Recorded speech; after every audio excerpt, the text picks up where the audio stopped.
గెలిచినాకంటే జగన్మోహన్ రెడ్డి గారు అంతు చూస్తాడంటే చంద్రబాబు నాయుడు అనే వ్యక్తి. మన జైలుకి వెళ్ళావు, 371 కోట్లు దోచుకు తిన్నావు. దోచుకు తిని అక్కడ బెయిల్ కోసం ఏం మాట్లాడావు? ఒక మాట చెప్పు చంద్రబాబు నాయుడు. నాకు ఆరోగ్యం బాగాదు, నా ఒంటి నిండా సర్వ రోగాలు ఉన్నాయి, లేని రోగం నాకు లేదు, చివరికి మొలలు కూడా బయటపడ్డాయి అని చెప్పి నువ్వు బెయిల్ తెచ్చుకున్నావు చంద్రబాబు నాయుడు. ఆయన అంట వీరుడు బయటకు వచ్చి బాబు భవిష్యత్తు అంట ఆయన షూరిటీ అని చెప్తా ఉన్నాడు. 10 మంది షూరిటీ ఉండి 100 మంది లాయర్లు పరిగెత్తే నీకు బెయిల్ వచ్చింది. రాజమండ్రి సెంట్రల్ నుంచి బయటకు వచ్చావు నువ్వు. నీదొక బతుకు.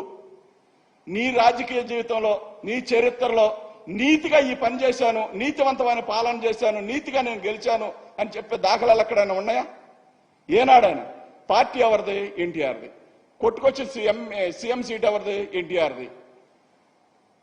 పార్టీ వాళ్ళది, సీఎం సీట్ వాళ్ళది, నీదేముంది ఇందులో? ఇంకా ఏమి తెలియనట్టుగా ఆయన్ని చంపి మళ్ళీ ఆయనకు దండేస్తా ఉంటావు. బాలయోగ్ గారు ఎలా చనిపోయారు? మాధవరెడ్డి గారు ఎలా చనిపోయారు?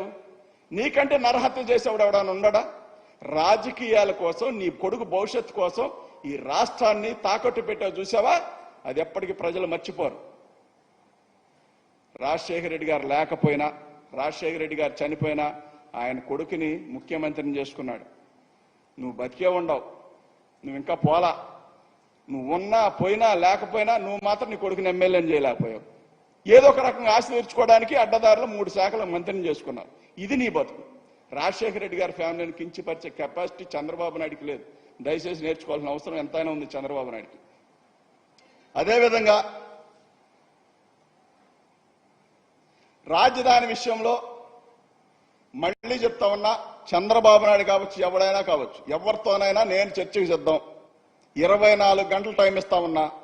చర్చకి గన కూర్చుంటాం మేమని సవాళ్ళు ఇస్తారకపోతే మీరు చావలేని దొంగలు, చావలేని సన్నాసులు, మీరు చావలేని వ్యక్తులుగా మిగిలిపోతారు.